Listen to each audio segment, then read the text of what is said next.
That is a remarkably a stunning proposition, right? It's a very aggressive proposition by the government that essentially, because Marco Rubio says so, a green card holder, a permanent resident of the United States, can be taken into detention and found removable simply because Marco Rubio says so in a 2-page memo. You know, what Mahmoud Khalil was saying, and what other student activists and students who have been detained or at threat of detention were saying, was really very basic and uncontroversial, that Palestinians deserve to live, that they have human rights too.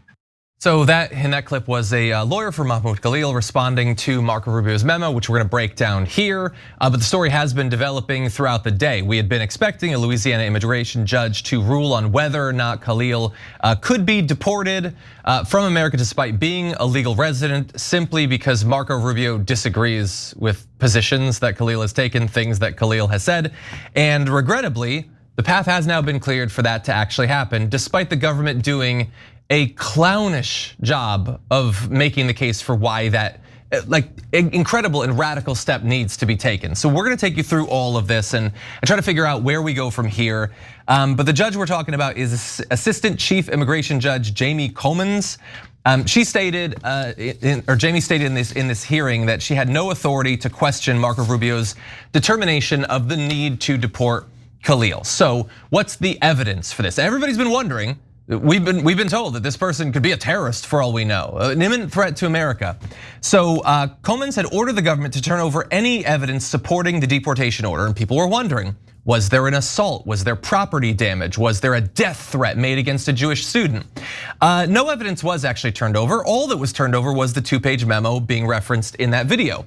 And that memo does not even allege any criminal conduct by Khalil, not even an accusation, okay? And remember, this is a legal permanent US resident graduate student who was just, doing what Americans do, which is speak out and organize around issues they care about.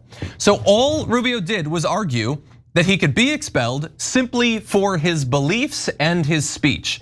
He said that while Khalil's activities were, quote, otherwise lawful, letting him remain in the US would undermine, quote, US policy to combat anti-Semitism around the world and in the United States, in addition to efforts to protect Jewish students from harassment and violence in the United States. And he added that condoning anti-Semitic conduct, which they're not even describing, there's no evidence of anti-Semitic content, except the fact that he advocates for Palestinian lives, their ability to continue to exist without being murdered. That by itself is that's all the evidence you need, that he is an imminent threat to the lives of Jewish students. And so the judge ruled that the government had met the burden of evidence that the law requires. That letter that just says his beliefs are enough, that's the burden of evidence that the judge was waiting to see met. And no other evidence was provided by Homeland Security, no documents, nothing, that's it. And so that's not it for the deportation. He's gonna have a little period of time to appeal that. The appeal will definitely happen. But this is one of these hard lines that we've been waiting to see whether the government would cross. I've been trying to raise awareness about the true cancel culture, the true word police, the true thought police in America. Yeah, I know, right wingers, you make a joke and someone on Twitter calls you a racist and that's really inconvenient. Have you been deported for your jokes?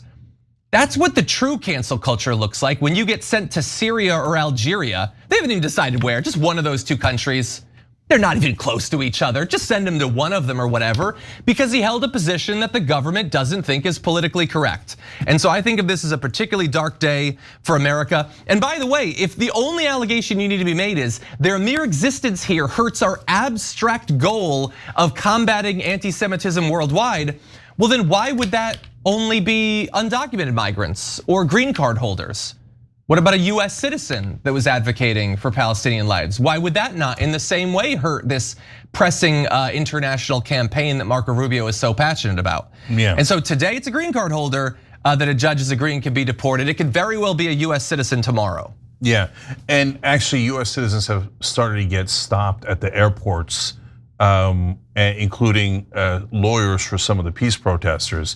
Total American citizens, they're like, all right, give me your phone. We want to see if you criticized Israel or if any of your clients criticized Israel. So that's it. Now you're under investigation. Okay, so this is the Israeli thought police running our government. There's no question about it. I could prove it definitively in 1 second. First of all, though, you have to know there's two different issues in this case. So the one is whether Mahmoud Khalil is guilty of anything. The other is this law constitutional? So on the issue of whether he's guilty of anything, that jury has come in. Absolutely not, because the government came in and had an opportunity to present evidence, and their evidence was literally nothing. Just Rubio's statement saying, I think he's hurting national security by being quote unquote anti-Semitic. By the way, and the government admitted he has committed no crime. And remember, he's not on a visa. He's a legal resident alien, okay? Meaning that he's on his way to becoming a US citizen, and he's supposed to have almost every right a US citizen has other than voting, okay? And so he's should be fully protected by the US Constitution, and whatever laws apply to him when it comes to freedom of speech also apply to American citizens. So if you say, oh yeah, whatever, foreigner, man, I don't care that there's no evidence, just kick him out. Okay, but you're taking away your own rights and you're signing them away so that no one is allowed to criticize Israel. Is it worth it? Is that the big goal? Like, oh my God, we stop criticism of Israel. America is safe and first, is it? Okay, so, and now at some point the lawyer for the government comically says, well, yeah, but we also submitted some evidence to the court that is not public. And Khalil's lawyer is like, really, where is it? Because obviously his lawyer can see it. They're like, it's somewhere. They didn't submit any evidence. They admit he committed no crime. They have, oh, by the way, they were saying in the beginning, well, aligned with Hamas ideologically or something. Now this time around, they're asked, hey, is he aligned with Hamas? Do you have evidence? Because that would be really, really important. Like, no, he's not. They don't mention it at all. Not aligned with Hamas, not aligned with terrorism. They made up everything. And they say, oh, no, but he's an anti-Semite. He literally went on TV and spoke out against anti-Semitism. So like 100% because he spoke out against Israel, having nothing to do with any other issue. Now, it connected to things. So the judge says, look, I get it. This guy who presented no evidence at all, but the law, this 1952 law says if the Secretary of State thinks that someone's a national security threat just because of any reason at all, because they had a peanut butter and jelly sandwich and Marco Rubio thought, you know what, that bothers me, that's a national security threat. I don't have a choice. Maybe he's allergic. And she said, especially because she's an immigration judge. So this gets to the silver lining, right? There's no silver lining, just like hope that it can be reversed. So she's like, it's not, I literally can't decide if this law is unconstitutional. You have to go to the regular courts, right? Not the immigration courts to decide that. As an immigration judge, all I'm saying is, you're right, that 1952 law exists. You're right, in that law, the Secretary of State can say, he looked at my wife funny. I think he's a national security threat. He's out of the country, right? So, oh, he's running against me in Florida. That's it, he's out of the country for any reason. So her hand is tied. I don't blame her for the decision. But in the regular courts, and it's in New Jersey now because he was picked up in that area and then transferred to Louisiana. And so that's going through the federal court system. That's where they have to decide, is this law unconstitutional? Because if you allow this law to continue and say it is constitutional, then there goes freedom of speech. Because the courts have said that legal resident aliens, green card holders have the same exact freedom of speech rights as US citizens. So if they say, okay, according to this law, Secretary of State can make up any reason at all, and you're a goner, well, that means the Secretary of State can throw out anyone he wants from the country for any reason. And yes, because they're using their constitutionally protected speech. And so, and if you're on the right wing and you say, well, I don't care about no stinking evidence and that law exists and I just want to throw them all out. He looks Muslim or whatever that he does. Or you know what, I love Israel. And I don't think any American or any legal resident of America should be allowed to criticize Israel. It hurts my feelings slightly. So that's it, throw them out. Okay, but you can't say you're for free speech. That's it, period. There's no argument for, even if you think, oh, the Supreme Court's been wrong for 200 years straight, the Constitution shouldn't apply to American citizens. I know better than the Supreme Court. Okay, all right, even so, what you're saying is, I don't want him to have speech rights. I don't like freedom of speech. I don't like anyone having the ability to criticize this foreign government. So I hate free speech. That's why I want this guy kicked out. Be honest about it. It is literally impossible to be in favor of free speech and say that he should be kicked out for his speech against Israel. Literally impossible. Okay, so you got to make up your mind. Do you hate free speech or do you want him to stay? This law is obviously unconstitutional, obviously. Now, whether the Supreme Court thinks it's as obvious as we do is going to be an open question, because Clarence Thomas and Alito are gonna wanna kick him out, right? And so, but they did, the Supreme Court just did rule 9-0 on the El Salvador case, saying, no, you gotta bring him back. So there's nuance to that, but overall, they just said unanimously, even Clarence Thomas saying, no, he's innocent, you really gotta bring him back, right? You had no legal authority to send him. So will the courts hold in that regard? Well, that's everything, because if they don't hold on this, they're basically saying that's it, you can round them up. Now, for those of you who are Israeli supporters, and any criticism of Israel, including what we've just said here, ruffles your feathers, and you're like, the 50,000 dead people are not that, 15,000 dead children are not that important, but my feathers very important, right? And this is ruffling my feathers, and you shouldn't be allowed to do that. And you know, Cenk, you saying that this is just about Israel and the Israeli thought police. Well, that's very anti-Semitic to say that, right? Okay, but Rubio could have put literally anything in that letter as justification to kick him out. He could have put, and remember, it's all invented. The guy's actually against anti-Semitism. So he could have put, this guy hates America. That's why I'm kicking him out. This guy hates Norway. That's why I'm kicking him out. This guy is, hurting our national security because he once looked at a military facility. He could have written anything. What was the one thing he wrote? Anti-Semitism. Okay, that's it. No one should be allowed to criticize Israel, and I'm going to call it anti-Semitism, even though the guy's the opposite. So that if you're still pretending that Israel doesn't control our politicians, I mean, you can pretend all you like, but the jury's in. Yeah. Everyone knows, literally everyone knows that Israel controls America. So Biden gave him a blank check, let him do whatever the hell they wanted. Kamala Harris could have won Michigan, could have at least picked up a lot of votes if she just disagreed with Israel an inch.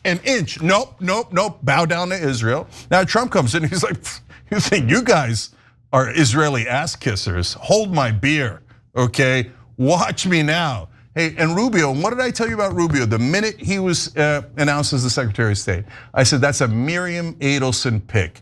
He's a neocon, and his only job is to protect Israel, not America. And boom, right here in that letter, don't give a damn about America or anything else. Israel, they're the kings. And this guy dared to criticize them, get him out of the country, even though it destroys freedom of speech in America. Man, I just, the hypocrisy is not lost on me that the party that calls themselves, extinguishing DEI all over the country, and then the government realistically just switched out the I in DEI with Israel, where the same people that used to cry about safe spaces on campus, used to cry about trigger warnings, used to cry about all the free speech that's being stifled on campus, are lining up right now to see this kid get deported, this dude get deported, because he opposes the Israeli regime and their management of the conflict in Gaza. It's really quite stunning. And just the idea, just think about it. Let's just say, some immigrant stood on the corner and protested the drone war in Yemen, or the drone war in places in East Africa, like Somalia and stuff like that we're carrying out, right? Would they be deported? No. No. And what they would be doing is opposing, the way that the US military is conducting a war. And nobody would ever say that the US military and their actions and every single thing that they do is somehow a perfect representation of every single American. And therefore condemning the US military and its actions, like if you condemned, Abu Ghraib, or if you condemned My Lai, or if you condemned any of the atrocities, countless atrocities that the American military has ever committed, that you were somehow condemning every single American citizen. Nobody said that because it's ridiculous. Nobody would buy that. Nobody would go for that. And the only thing that I'm heartened by is like their time is running out. The Democrats, the base, have completely turned against the Israeli regime and their war in Gaza. And I would say, shoot, man, I'd be surprised if most Republicans even support what the Israelis are doing in Gaza. Yeah. No, that's what I keep saying, and everybody's skeptical about it.